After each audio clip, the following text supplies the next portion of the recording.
Assalamualaikum dan salam sejahtera kepada penonton yang sedang beristirahat bersama keluarga tersayang. Bertemu kembali dalam program Lensa Global yang akan membawakan anda perkembangan semasa dan terkini yang berlaku di seluruh pelosok dunia.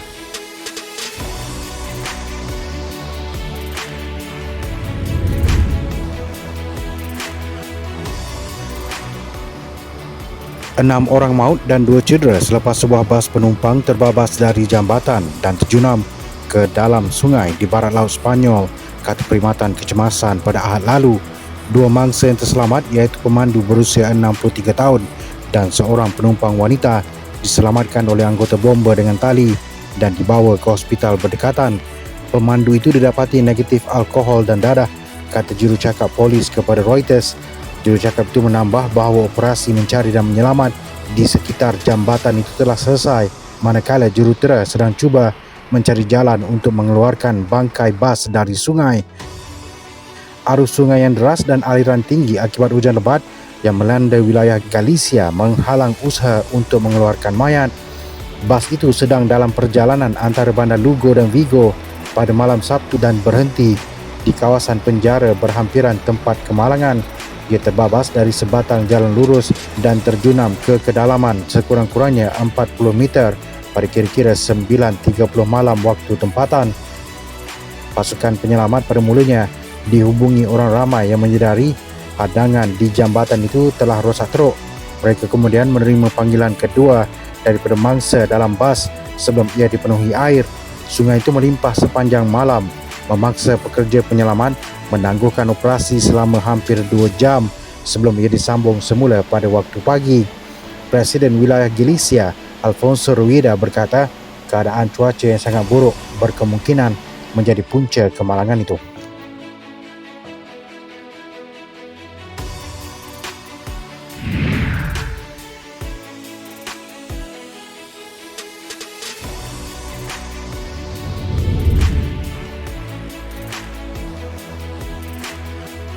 Presiden Amerika Syarikat Joe Biden meluluskan bantuan persekutuan untuk negeri New York selepas ribut salji meragut hampir 50 nyawa termasuk 27 kematian di Buffalo.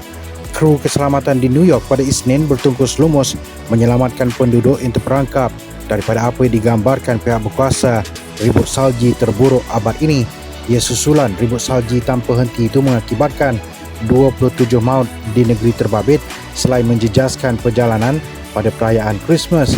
Ribut salji terus membadai bahagian timur laut Amerika Syarikat berikutan cuaca melampau yang mencengkam negara selama beberapa hari, menyebabkan bekalan elektrik terputus secara meluas, kelewatan perjalanan dan kematian di 9 negeri.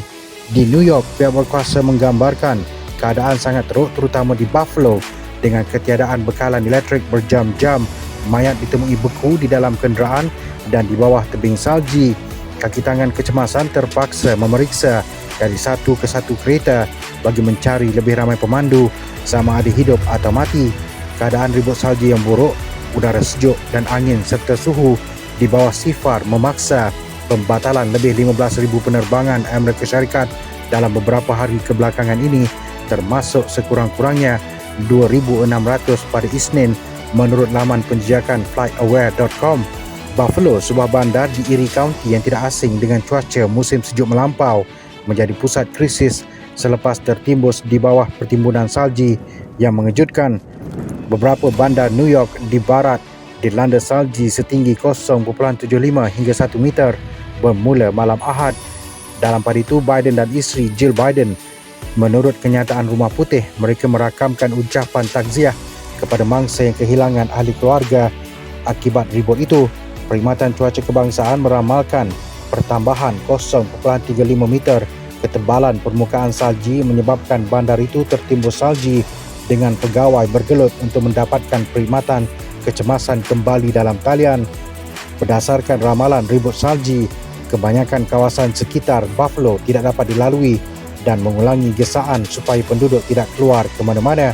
Cuaca melampau itu menyebabkan suhu di bawah paras beku di semua 48 negeri di Amerika Syarikat pada hujung minggu, termasuk di Texas di sepanjang sempadan Mexico, di mana beberapa pendatang yang baru tiba bergelut untuk mencari perlindungan.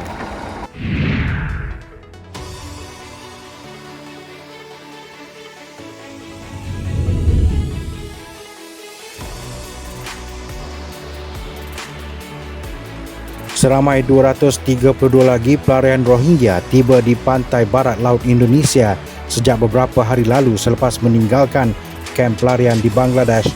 Menurut Agensi Pelarian Pertubuhan Bangsa-Bangsa Bersatu UNHCR pada Selasa, nelayan Indonesia dan pihak berkuasa tempatan telah menyelamatkan 2 kumpulan Rohingya termasuk 58 orang pada Ahad dan 174 lagi pada Isnin dan kebanyakannya merupakan kanak-kanak dan wanita, lapor agensi Anadolu.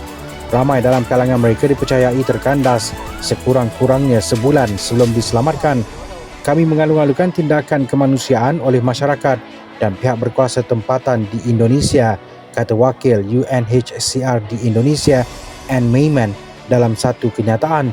Seramai 26 orang maut ketika dalam perjalanan, manakala mereka yang diselamatkan mengalami dehidrasi dan keletihan selepas hanyut selama sebulan. Menurut kenyataan itu, pelarian Rohingya yang sebelum ini tinggal di kemah sementara di Bangladesh berkata kekecewaan mendorong mereka untuk mengambil langkah yang membahayakan nyawa. Lebih 2,000 orang dilaporkan melakukan perjalanan berisiko di Laut Andaman dan Teluk Bengal tahun ini dan hampir 200 lagi dilaporkan meninggal dunia menurut UNHCR. Agensi pelarian itu turut menerima laporan bahawa sebuah lagi bot yang dinaiki 180 orang masih hilang dengan semua penumpang dipercayai sudah mati. Bangladesh kini menjadi tuan rumah kepada lebih 1.2 juta Rohingya di 33 kamp di Cox's Bazar dan kebanyakan mereka melarikan diri daripada tindakan kejam tentera Myanmar pada 2017.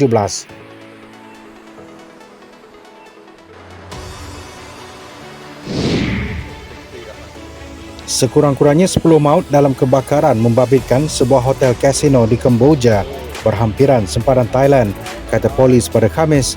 Kebakaran di Hotel Grand Diamond City di Phoi Phet berlaku lewat malam Rabu sekitar jam 11.30 malam waktu tempatan.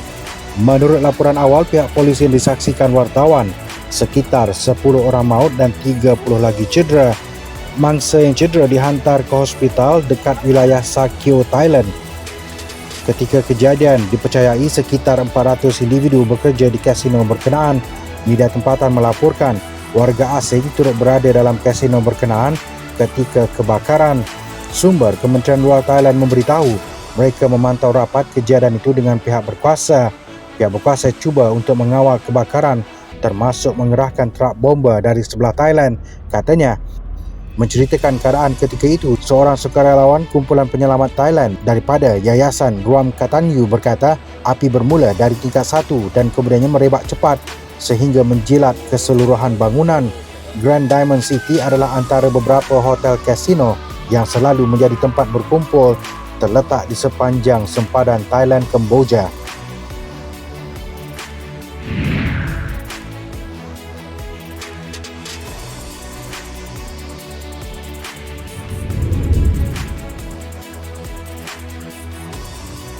Siri latihan tentera laut bersama Rusia-China tamat pada Khamis selepas seminggu berada di perairan Zhoushan dan Taizu di wilayah Zhejiang, China. Dalam satu video dikeluarkan Kementerian Pertahanan China, armada laut kedua-dua negara mengadakan simulasi perang termasuk mengesan dan memusnahkan kapal selam. Latihan interaksi maritim 2022 bermula 21 hingga 27 Disember itu turut melibatkan sokongan kapal terbang anti kapal selam termasuk aset baharu kedua-dua negara. Rusia giat menjalinkan hubungan dengan China kebelakangan ini selepas kempen ketenteraannya di Ukraine. China setakat ini enggan mengutuk secara terang-terangan bagi serangan Rusia ke atas Ukraine yang bermula sejak Februari lalu. Namun pada masa sama ia meningkatkan bantuan ekonomi kepada negara jirannya itu. Beijing turut meningkatkan perdagangan dua hala dengan Rusia di tengah-tengah sekatan barat yang dikenakan ke atas Moskow berikutan perang Ukraine. China dalam pada itu dilihat sedang membangunkan pelbagai teknologi baharu bagi memperlengkap kekuatan ketenteraan abad ke-21-nya.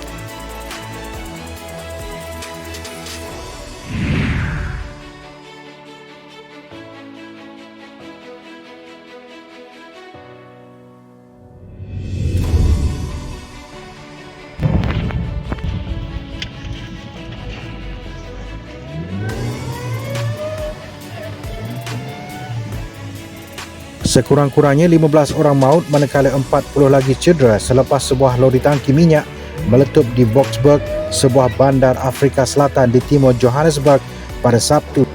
Menurut pihak perkhidmatan kecemasan, lori tangki yang membawa gas petroleum cecair atau LPG tersekat di bawah sebuah jambatan berhampiran dengan hospital dan perumahan pada pagi Sabtu lalu. Kami menerima panggilan pada 7.50 pagi diberitahu bahawa sebuah lori tangki tersekat di bawah jambatan.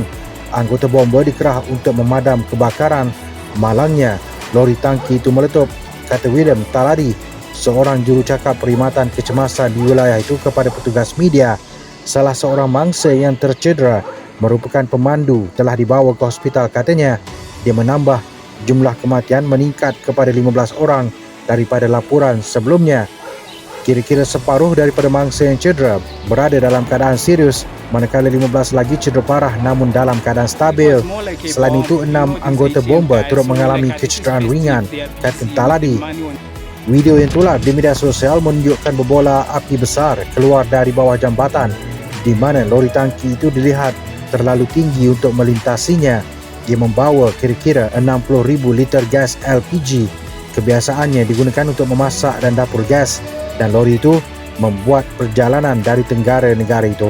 Seorang saksi kejadian, Jean-Marie Boyson, menyifatkan kejadian itu sebagai satu kejutan besar pada waktu awal pagi selepas pukul 6.30 pagi. Untuk itu sekian saja Lensa Global pada minggu ini. Pastikan anda terus bersama dengan kami pada minggu hadapan waktu yang sama hanya di Bernama TV. Untuk sebarang komen dan cadangan, anda emailkan ke alamat yang tertera di skrin TV anda.